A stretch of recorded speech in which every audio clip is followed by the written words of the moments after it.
Hey guys, Rumblysuperset here, back again doing another episode of Vainglory. This time talking about a lot of the new items here. There are quite a few in the utility tree. There's nothing new as far as weapon or ability items, but primarily it's the utility tree, the three different types of boots we have now, the changes to contraption and the storm crown, which is a new item, and then finally the new iron guard contracts, which are pretty huge because they change how the jungle is handled in the beginning, which we'll also talk about some of the changes in general because of the new iron guard contracts. But anyways, let's go into the utility tree. We'll talk about the three boots, the three different boots. Before it was just the journey boots, and they were pretty much you use it to activate it, or you activate it to use it, and then you get a run speed, an extra boost of speed. Well, now you still have that, but what's changed is now, say for instance you use your journey boots. The moment you hit an enemy, that 60-second cooldown will be immediately dropped to 12 seconds. So pretty much every time you're in a fight, by the time that fight is either over or you're disengaging, you will have boots up. That's if you have the journey boots. So that's pretty cool. So every 12 seconds, so long as you're hitting an enemy hero, you will have your boots up, ready to be activated. Now, second is the ward treads. The ward treads are similar to how Warhorn worked. As far as the activatable, you activate it and your whole team gets a boost in run speed. Now the difference is it doesn't have the Stormguard banner passive. So for instance, if you get ward treads, because it is basically the replacement for Warhorn in a sense, you're not going to get the extra damage that you would get with Warhorn against minions, and then a little bit less towards enemy heroes. That doesn't apply to ward treads. Ward treads is simply movement speed for yourself. Passively, you get 0.04 move speed, additional move speed, and then the passive is you activate it and you have your whole team run faster for a short burst of time for like 2 seconds. So it has the passive of Warhorn, but it doesn't have the Stormguard banner passive. Now the third set of boots is the Halcyon Charger. This one's more set for mages or just those who want to use their abilities more often. So for instance, it does give you a slightly more movement speed than the ward treads, a little less than the journey boots. It's 0.05 movement speed increase. The passive is you activate it for 3 seconds and then it goes on a 50-second cooldown. So it's slightly less as far as the initial cooldown of journey boots, although journey boots you can reset that cooldown down to 12 seconds. But you have a 50-second cooldown on the Halcyon Chargers. Now the big thing about this particular set of boots is the fact that you do get cooldown speed, 250 energy, and 4 energy recharge. So as for mages, that's phenomenal because you get that cooldown speed, which allows you to cast abilities more, and you have better energy sustain because you have an increased max energy and energy regen.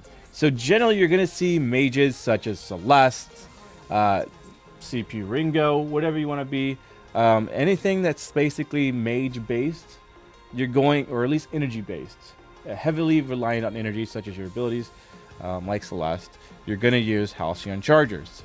I think generally you're going to have the ward treads on the roams, and then you're going to have journey boots on your carries. That's my thinking so far. So basically now you have your carry boots, your well, you basically have like a melee type of boots. You have your caster boots, and then you have your ward treads, which is for roamers. Yeah. So, well, I want to say the journey boots is just melee. I would say you have your weapon power boots, so journey boots, and then you have your ward treads, and then you have your Halcyon Chargers for those who want to have more energy sustain and ability to use your abilities more often.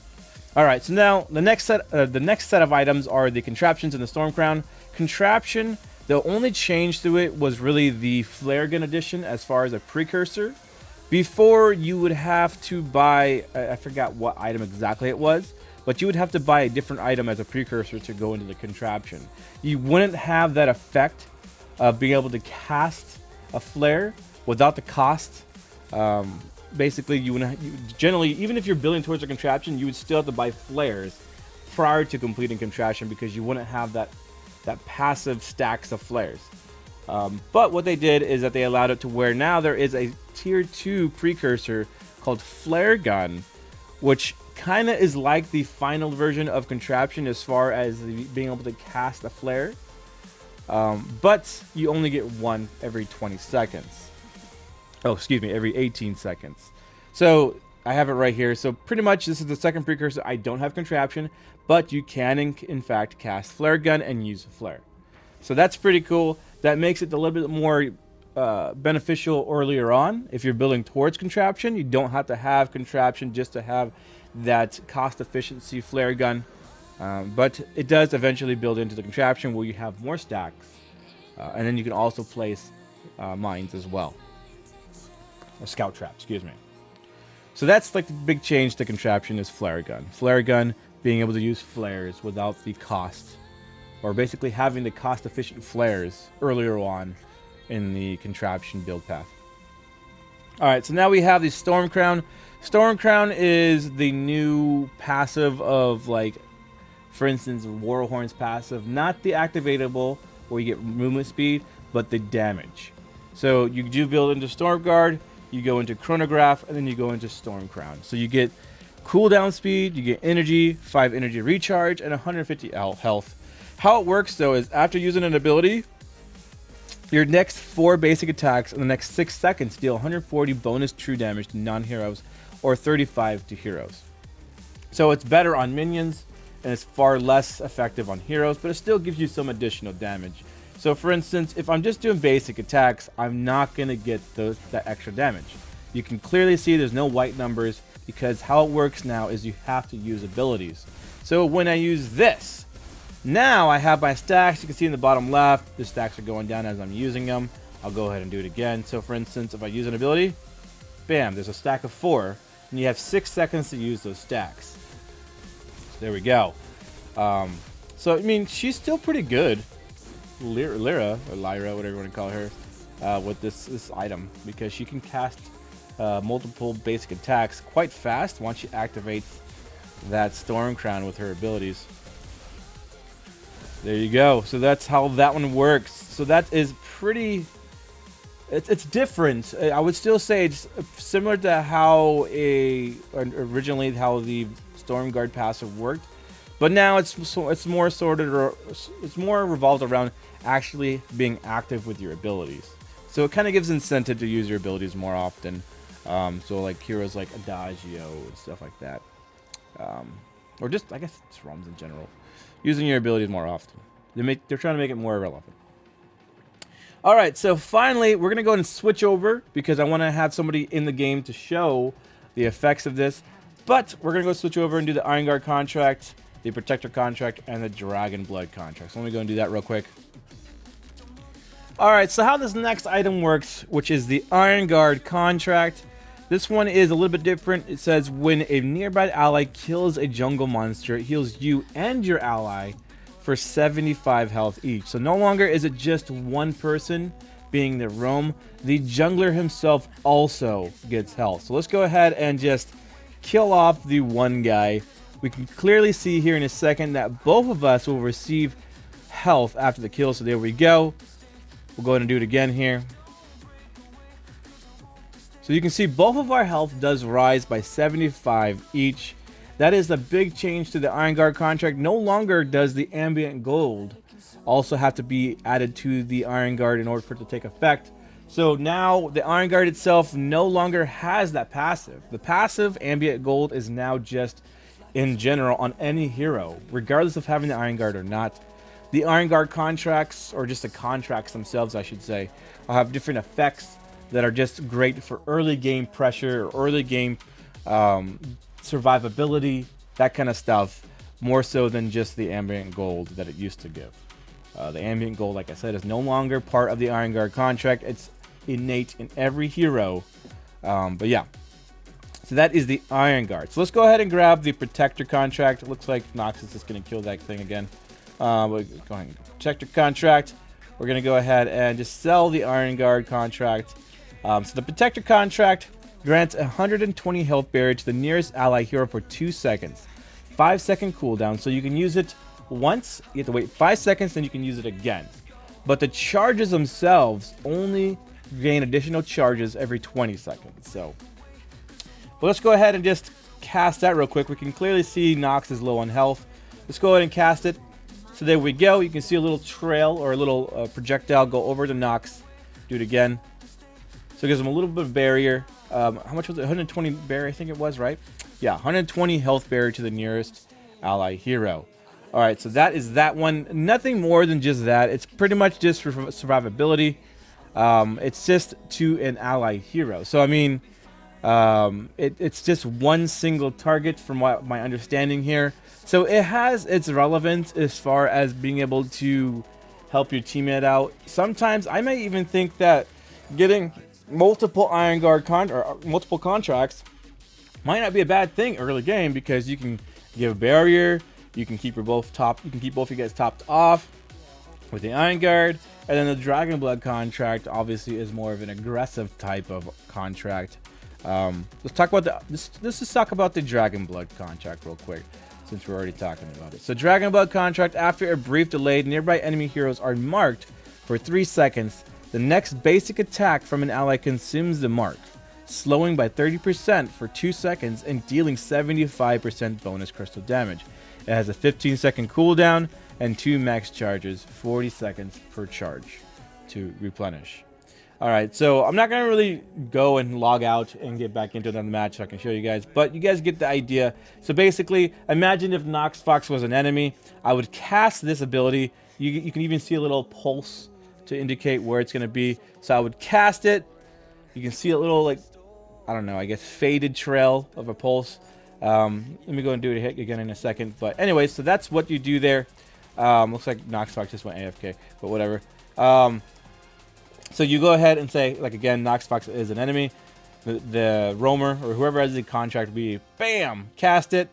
There'd be a mark above the, the glaive's head. You would hit the target, and then it would activate that mark, slowing them by 30% and dealing 75 crystal damage. So what this would do is, if you have an aggressive comp, or you want to be an aggressive comp, you would get the Dragon Blood contract, because as soon as you go into a team fight, you go ahead, jump in. So for instance, you go bam, you activate your Dragon Blood, both enemies are marked, and then you can go ahead and have your carry to shred them, activating that 75 damage and that 30% slow, allowing you and your jungler to just wreak havoc. Now, some people who aren't aggressive type of comps might go the Protector contract or the Iron Guard contract, depending on which one they go, which, the Iron Guard would actually end up having them, Nox is dead. The Iron Guard contract would actually have the junglers topped off, opposed to having the Dragon Blood instead, where you might be a little bit more damage coming out of the jungle. So there's benefits to either one, and then the Protector obviously is more the one where he protects you with a barrier rather than keeping you topped off with health or being aggressive. So it's kind of like the happy medium, I guess you would say. But yeah, those are the contracts. Hopefully that kind of cleared it up. So again, Iron Guard contract, what it does, this one right here, is it basically allows you and your ally to heal by 75 health whenever an allied jungler or ally in general kills a minion. And then the Protector contract gives a 120 health barrier to the nearest ally hero for 2 seconds. You can use it up to 2 times, once every 5 seconds. 2 max charges, 20 seconds to recharge those charges. Dragon Blood contract, obviously, like I said, is the aggressive type of contract where you activate it, it marks enemies nearby, slowing them for 30% and dealing 75 crystal damage when they are hit. So after they're marked, those effects will apply after they get hit. It has a 15-second cooldown, 2 max charges, and to replenish those charges, it takes 40 seconds each. So you can see here the tip is, use this aggressively to secure kills in the early game. This one is, purchase this if you are expecting heavy aggression coming from the enemy team or want early team fights. So for instance, the Protector contract seems like it's more of the counter to Dragon Blood, whereas the Iron Guard kind of is more so just sustainability in jungle. But yeah, so those are the new items. So again, we went over the Journey Boots, we went over the War Treads. Journey Boots are the same, except whenever you hit an enemy hero, it resets the cooldown to 12 seconds, allowing you to use it more often than before. War Treads, it's the new Warhorn, not the Stormguard banner passive, but the Warhorn activatable. It's now just it's part of the boots. So roamers would get the war treads. They would use that to activate it and give your team run speed. Plus it gives you a chunk of health. The Halcyon Chargers are more for the mage-oriented type of heroes. It gives health, 15% cooldown speed, 250 energy, and then 4 energy recharge. So mages would generally buy these. I think weapon power and junglers. Whoops. I think weapon power and junglers would use the war treads, or not the war treads, the journey boots. So war treads, roams, journey boots, probably weapon power and melee, and then mages gonna be the Halcyon Chargers. Storm Crown, like I said, is the new. It's the new third tier item for the Storm Guard banner. You get the extra damage whenever you use an ability, and it gives you a stack of 4. So, all right. So hopefully you guys enjoyed this video. It's a little bit more informative than it is me just doing gameplay and having fun. But you guys wanted me to talk about the items, so there you go. So there. Hope you guys enjoyed. If you guys want to see anything else as far as beta, I can't really show skins yet. I'm not allowed to. But I mean, if you want to see more gameplay of Lyra, how she plays, and maybe try weapon power, that kind of stuff, I'll try to see if I can set up a match of 3v3 in beta. If any of you guys have beta and want to join in, let me know. But yeah, hope you guys enjoyed. I'll see you guys next time. Later.